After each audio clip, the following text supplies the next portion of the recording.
saya Afwan Agustia. Saya salah satu pengajar biologi di tingkat SMA. Apa kabar anak-anak? Semoga selalu dalam ridhoan Allah dan selalu dalam kasih sayang Rasulullah SAW. Semoga tetap sehat, jaga kesehatan dan patuhi protokol kesehatan. Dan semoga kita terhindar dari pandemi ini. Baik, kita akan masuk ke dalam materi. Untuk video kali ini saya akan membahas tentang biologi sebagai ilmu. Ya, ini adalah standar kompetensi yang harus kita capai. Pertama, memahami hakikat biologi sebagai ilmu. Kemudian ada kompetensi dasar yang mengidentifikasi ruang lingkup biologi. Biologi, dia berasal dari bahasa Yunani yang meliputi bios dan logos. Ya, bios itu adalah hidup atau kehidupan, sedangkan logos itu adalah ilmu. Sehingga bisa diartikan bahwa biologi adalah ilmu yang mempelajari tentang makhluk hidup. Oke. Lanjut sekarang, kenapa sih kita harus belajar biologi? Baik. Sebelum kita masuk ke dalam pokok bahasan kita biologi sebagai ilmu, harus kita pahami dulu bahwa biologi ini adalah kumpulan dari mata pelajaran yang lain. Contoh, ada fisika, ya, ada kimia. Ini biasa kalian temui di jenjang SMA. Sedangkan biokimia, ini kalian biasa temui nanti di kuliah saat jurusannya menyangkut tentang biologi. Baik, untuk fisika ini membahas, kita tahu, masalah perbintangan, kemudian ada hukum gravitasi, hukum fisika kuantum, kemudian di bagian kimia ada hukum Avogadro, kemudian ada termodinamika, ikatan kimia yang tabel-tabel itu yang banyak, saya aja pusing, kemudian zat asam atau basa. Ya, lanjut sekarang biokimianya. Biokimia nanti kita akan membahas masalah protein, karbohidrat, lipid, DNA, dan RNA. Nah, kenapa sih Pak kok dikaitkan dengan fisika, kimia, dan biokimia? Baik, kita akan kembalikan dulu ke bagian fisika. Di fisika berbicara masalah astronomi, perbintangan, benda hidup, benda mati. Taruh di kolom komentar ya. Kemudian kimia, ada hukum Avogadro, termodinamika, ikatan kimia, asam dan basa. Ini bukannya interaksi antara satu ikatan, satu zat dengan zat yang lain, kemudian jadi reaksi. Bukannya gitu? Ya dong.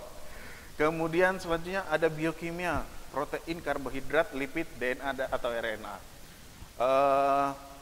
Untuk biokimia, ya, kalau kalian tadi di fisika bilang bahwa perbintangan dan lain sebagainya itu adalah benda mati, benar. Jadi bisa dikatakan biokimia ini itu batas antara benda hidup dan benda mati. Ya, kalau saya sampaikan secara gamblang saja, bukan berarti biokimia membahas tentang itu ya, bukan.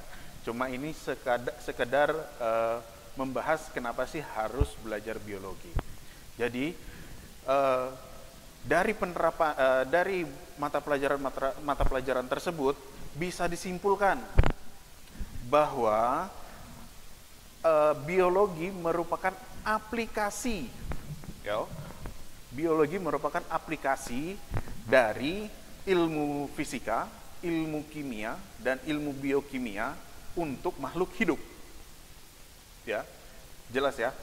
Jadi kenapa kita harus belajar biologi? Karena untuk memperdalam mata pelajaran fisika, kimia, biokimia, sehingga bisa diperoleh pengaplikasian dari hukum fisika, terus reaksi dari kimia, kemudian zat-zat di biokimia untuk makhluk hidup.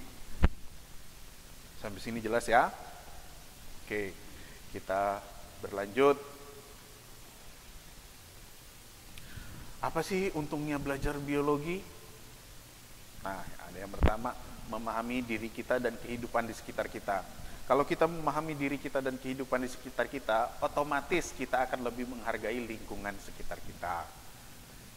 Kemudian meningkatkan kualitas hidup. Saat kita menghargai lingkungan sekitar kita, otomatis kita akan lebih merawat tumbuhan-tumbuhan di sekitar kita, kemudian hewan-hewan yang ada di sekitar kita, sehingga jauh dari stres. Nah, kalau jauh dari stres berarti dia sehat, berarti dia oksigennya cukup, kemudian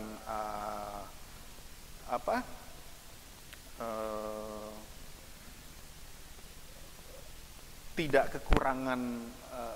kekurangan pekerjaan karena dia sibuk mengurusi tanaman, sibuk mengurusi hewan dan lain sebagainya.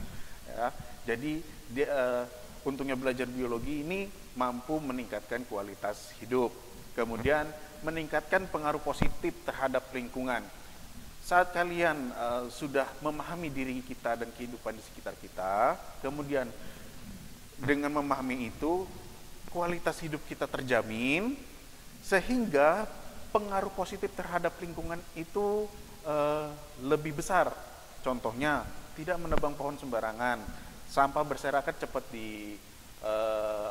diambil, cepat dibuang dan dibakar dan lain sebagainya, sehingga meningkatkan pengaruh positif terhadap lingkungan. Pak, tadi kita sudah bahas masalah benda mati. Sekarang apa sih ciri-ciri makhluk hidup? Nah, ciri-ciri makhluk hidup bisa kalian lihat sendiri di tabel. Yang pertama itu bernafas, jelas. Saya, kalian bernafas. Kemudian ada bergerak. Kemudian peka terhadap rangsang. Kemudian berkembang biak, semua tahu sudah nih ya. Kemudian memerlukan nutrisi, ya bisa makan, bisa minum dan lain sebagainya ya.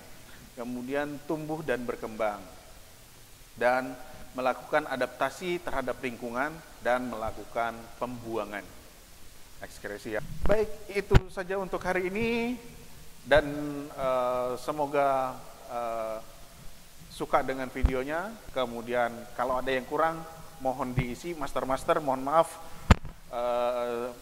mohon diberikan masukan yang membangun. Jadi saya pribadi bisa lebih maju dan mampu membuat generasi-generasi muda kita bisa lebih baik. Jadi saya Afwan Agustia Putra, mohon undur diri. Assalamualaikum warahmatullahi wabarakatuh.